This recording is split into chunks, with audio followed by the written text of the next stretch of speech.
The time is near. So I got to go ahead to put my repeater up on a tower on a good sized hill in town. It's got pretty decent coverage where it's been for the last 3.5 years, I think. It's not a bad spot now, but it's mounted on a roof on a store. That's what the antenna is. And I'm actually running just some RG8 size coax on it, because it was going to be a temporary install there. So I finally got to go ahead to move up onto this new site. It's taken quite a long time to get the green light. So it has some better coverage.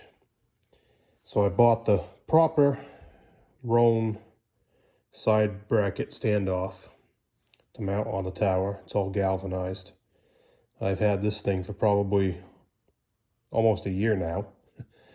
That's how long I've been waiting to get this thing moved.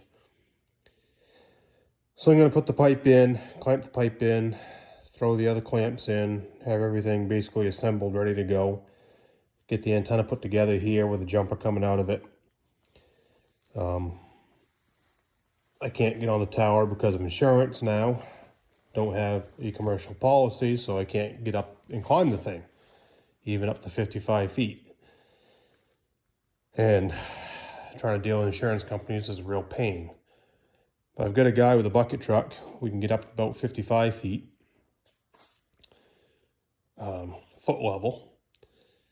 So that's what we're gonna do. I'm gonna drive it up underneath the tower and go it up underneath and then mount this thing using the bucket.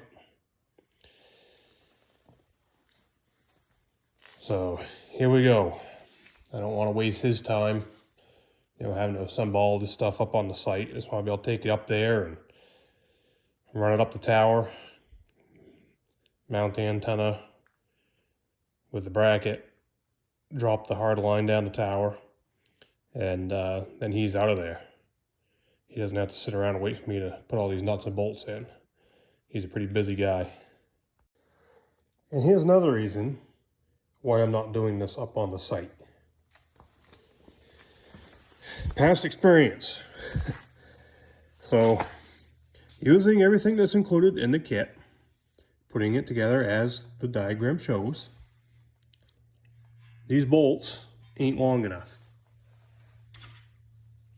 Okay, these are lock washers, which are supposed to thread on behind there after those are tightened down good. So we need to have threads sticking out for them to go on. And this jams up against that. Keeps these main nuts here from being able to loosen up, back off.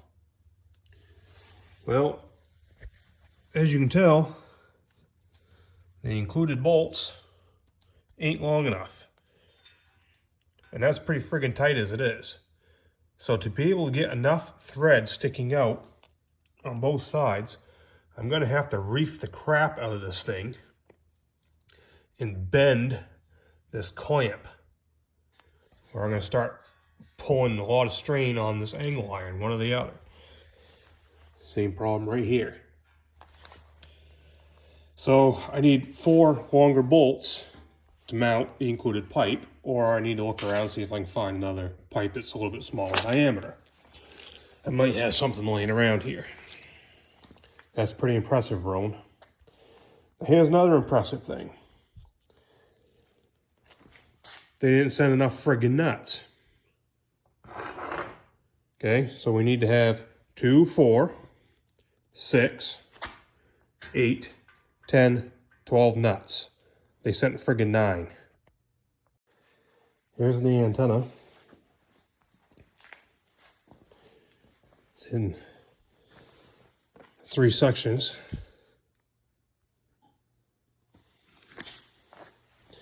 All the mountain hardware, brackets.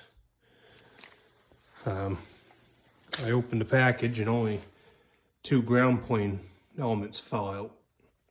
So I hope there's another one in here somewhere. The antenna I'm using is a diamond with an N connector. It's a dual bander. X510HDN.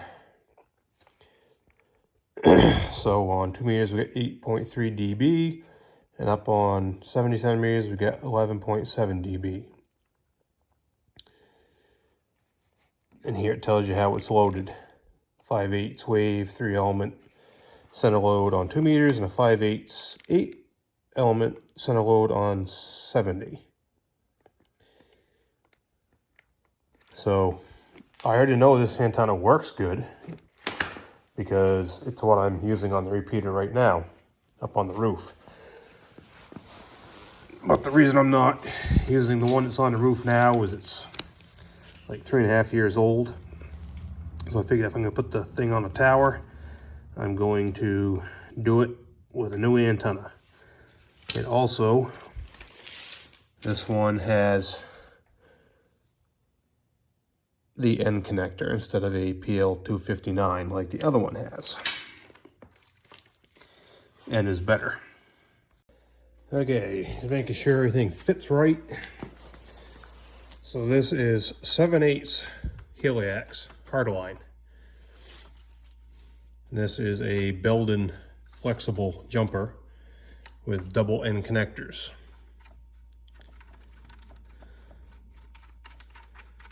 So this jumper is going onto the antenna.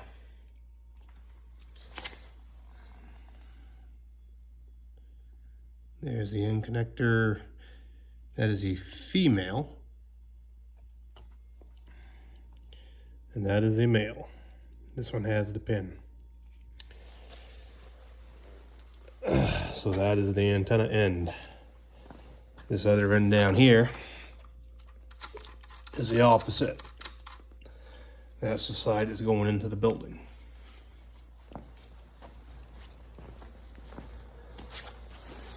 So this jumper, I'm going to screw it onto here.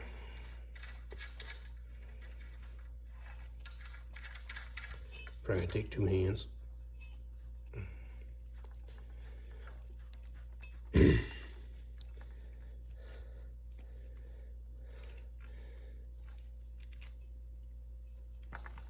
I've got the antenna all put together except for the elements. There was 3 of them. The other one came out of all the wrapping. So I want to make sure that's good and snug. Now I'm going to seal this all up with butyl rubber. Then this pipe with the awesome stupid sticker is going to slide up. It'll stop right about there. And this cable is going to stick out the bottom. Okay, I got that sealed up with butyl rubber. Mushed it up in there good and tight, and then ran a layer of electrical tape over it. Because moisture travels uphill too. So in just a second I'll show you what the pipe looks like. So you'll notice the pipe slides up in to a groove here. So rain and stuff is going to come and drip down over. So it can't drip down the side of the pipe. But you might get a little bit of a leak where the bolt goes in that hole right there. I can put that bolt in. Keeps this thing from sliding around. Secures the pipe to the antenna.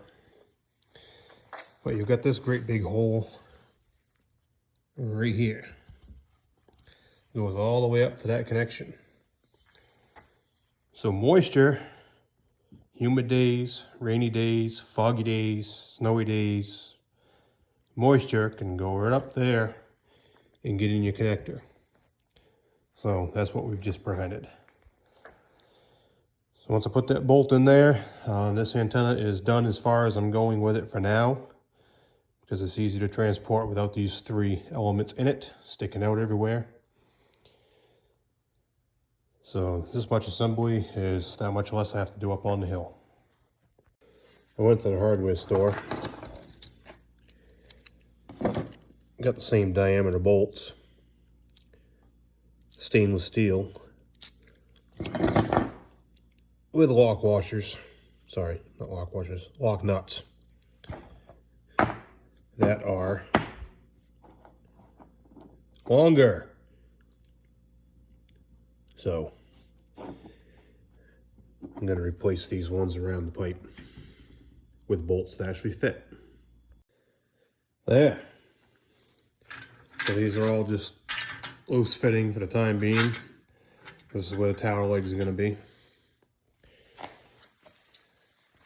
And the stainless bolts hardware is here. This one is snug and tight. This one is still a little bit loose because I'm probably going to have to slide it up or down a little bit when it gets mounted. Then that'll get all secured before the antenna goes on. So this antenna is rated for 90-mile-an-hour winds. And it's something like, I don't know, 12 feet long, 14 feet long, something like that. So I'll walk you up it. Those are the special wrenches to put together. And there's the end of it. So standing alone, it's rated at 90. We really don't ever get that high wind here, but it's still a good idea to have a center support on it. So what I'm gonna do is I've got this piece of conduit. It's a 1-inch conduit. So this is 1 inch. This flared piece here, where another piece of conduit would slide in, is fatter. So I'm gonna heat that up and mash that down flat. It's gonna widen itself out. Then I'm gonna drill a hole through it. That'll slide down over the top of the antenna to about somewhere in the middle, just as a center brace, so that it can't be slopping around and all the torque of it is not all coming down to this point. You'll have something holding it. Fire. All right, so I can't squish this down while it's cold or I'm just gonna crack it. So I gotta warm it up, soften it up. And I'm gonna stick it up in the vise, standing up on end, and then slowly start squeezing it down. I'm gonna have to heat it up, squeeze it down, heat it up, squeeze it down probably. I cut it off. It's only about 4 feet long now. That's all I needed. It doesn't need to be 10 feet long with like 5 feet hanging off the side of the tower. That just looks ugly. So let's get this part done. It's squished down. Didn't take a lot of heat. You just have to warm it up, make it malleable, however you pronounce it. So I'm just hanging on to it right now until it cools down, holds its form. Because I don't want it to flop over. There we go. It's standing up now. So you can kind of see what I did. Just put it in there and kept waving some heat over it and slowly squishing and moving it back and forth, squishing, and keeping it warm. Then when it finally got down flat enough, I just took the heat off it, put a little more tension on it, held it, let it cool. I want to get that center brace somewhere down in this middle section. You'll remember it's 3 sections long. There's 1, 2, and the top. So I want to be somewhere down here. So the hole I need to drill in that piece of conduit, you'll notice this coupling is bigger than this. So if you measure this, it's not going to go over top of this. You're going to get fetched up right here. So I used calipers. I think the batteries are dead in it, but it's got a manual scale on it. And I measured it. It was just under 1 inch. So being just under 1 inch, I'm going to use a 1-inch bit and drill a hole so that will slide right down over all this and get onto this section. So this is why I got the 1-inch conduit. And I'm using the flared end, so it mashed out and it's wide. So a 1-inch hole, you're gonna notice there's plenty of meat around it.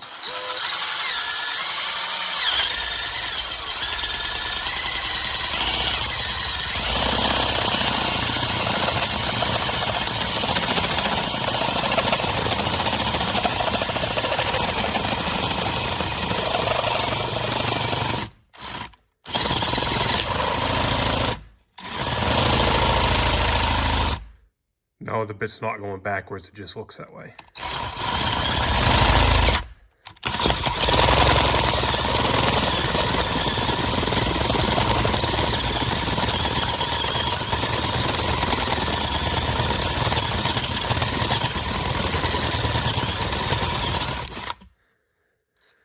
I think this battery's about ready to have a date with the charger. Almost through.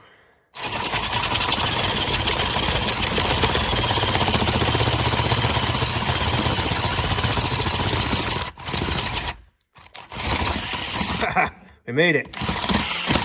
And that battery is toast. So now we're gonna make sure it fits down over that coupling. There it is. No problem at all. So there's not, you get a little bit of slop room there. That's no big deal. It can move around that much. That's going to take a lot of that force off the base of the antenna. So at this point, the antenna is all ready to go. Bracket's ready, antenna's ready, cross brace is ready. I've got hose clamps to clamp around here to clamp to the tower to hold this.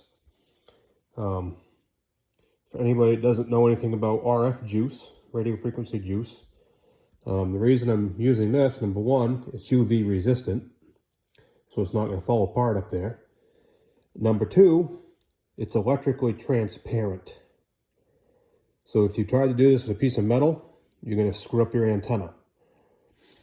Because the antenna would try and couple to this and basically, in layman's terms, short itself out to the tower.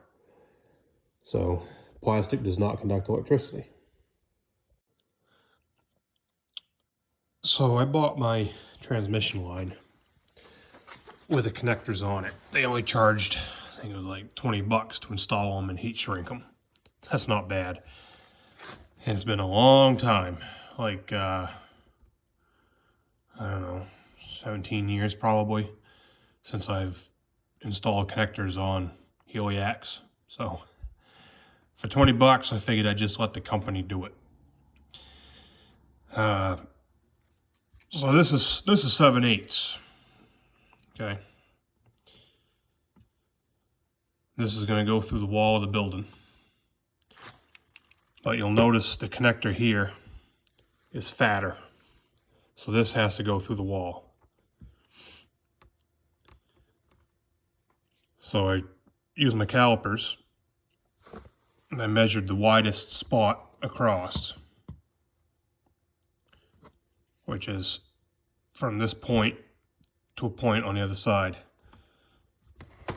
identical to it. And this is what I came out to for a width. It's over 1.5 inches. So looking at maybe 1 5/8 inches. So that's the hole I need to have to get through the wall. And you want to do it right the first time. So if you drill one too small, there's a real pain trying to make it bigger. So in my collection of hole saws, I found 1 3/4 inches, which should be fine. Now if I put the calipers on it and measure it outside to outside, the outside of it over here is coming up on the outside of the caliper. So this is a little bit bigger than the width of this, which is what you saw, going to be matching up to that. So if I, yeah, it's a little bit better reference. So if I use this hole saw, that will go through it. This is the same hole saw I used to put a pitless fitting through a well casing with. This is a mandrel. This was my dad's dad. When he died, I wound up with a bunch of his tools.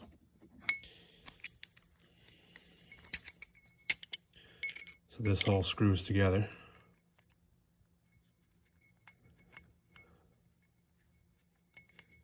Get it started. Oh yeah, right there, 44 millimeter. So if we were Canadians or somebody in the metric system,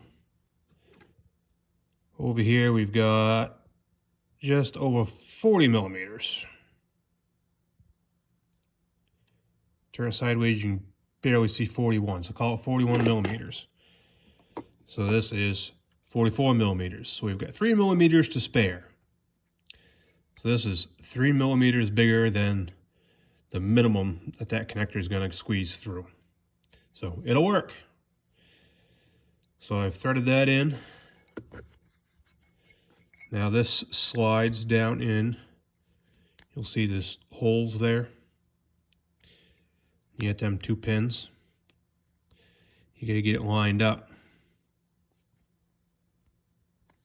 That'll slide down in. Now that can go in a drill. And those pins come through and lock that so it can't spin. So that's all ready to go.